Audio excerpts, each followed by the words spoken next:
Hello friends, welcome to our quarterly podcast on equity markets.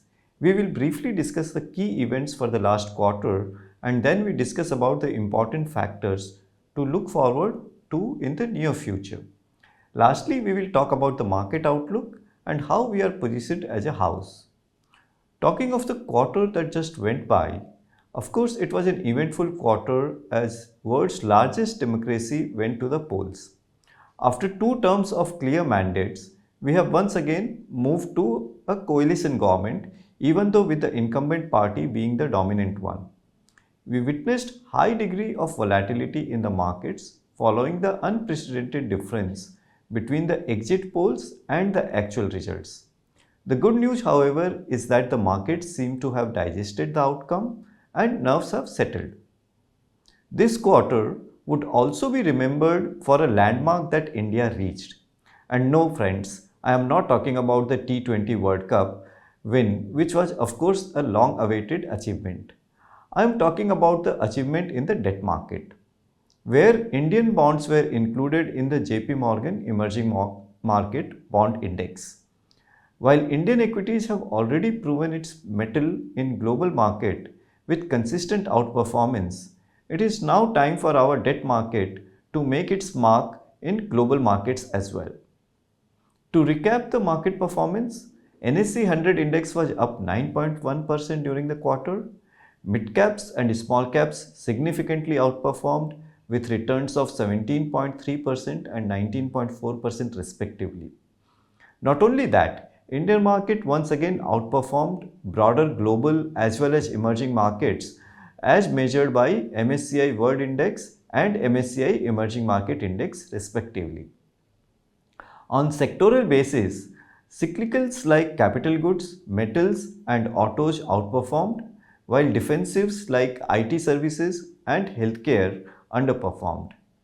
FII flows remained muted during the quarter as investors awaited election results.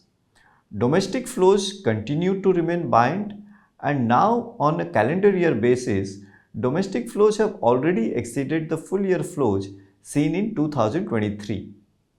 From a fiscal perspective, one of the important events during the quarter was RBI's declaration of a massive dividend of Rs 2.1 lakh crore, which is more than double the amount it paid out in the previous year. This creates significant room for the government to carry on its strategy of capex-driven growth. Another important event was announcement of minimum support price for Kharif season of crops. This year, MSP hike is likely to result in a total financial implication of Rs 2 lakh crore, which is almost 35,000 crore higher than the previous season. Clearly, this is a good news from a rural demand perspective. As we all know that almost 50% of global population is going to the polls this year. We have already witnessed upsets in some of the global polls in some of the geographies. Some of the important geographies where there have been changes in leaderships are Iran, the UK and France. We will be watching out for geopolitical implications of such changes in leaderships globally. This brings us to key event to watch out for in the next couple of quarters.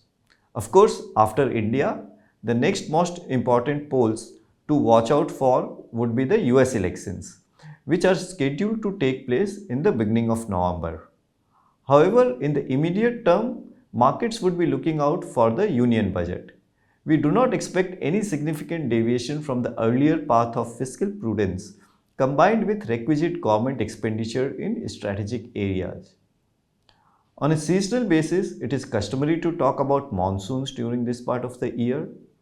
As of now, all predictions are for a normal monsoon, which should bode well both for farm income as well as inflation. Nevertheless, we would be watching out for the progress of the monsoon as both spread and timing would be important. We would also be kicking off the quarterly earnings season soon. Q1 is a seasonally weak quarter.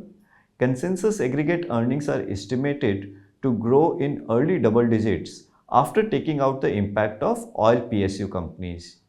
These PSU companies typically have very high variation in earnings on a quarterly basis. It is important to note that this aggregate double digit earnings growth is in spite of the fact that activities in some pockets were impacted because of elections on one hand and severe heat wave on the other. Last but not the least, investors are keenly watching for the beginning of rate cut cycle. Market participants expect one rate cut in the US in this calendar year, and recent macroeconomic data coming out of the US is supportive of the same. We would watch out for the action of RBI on the same.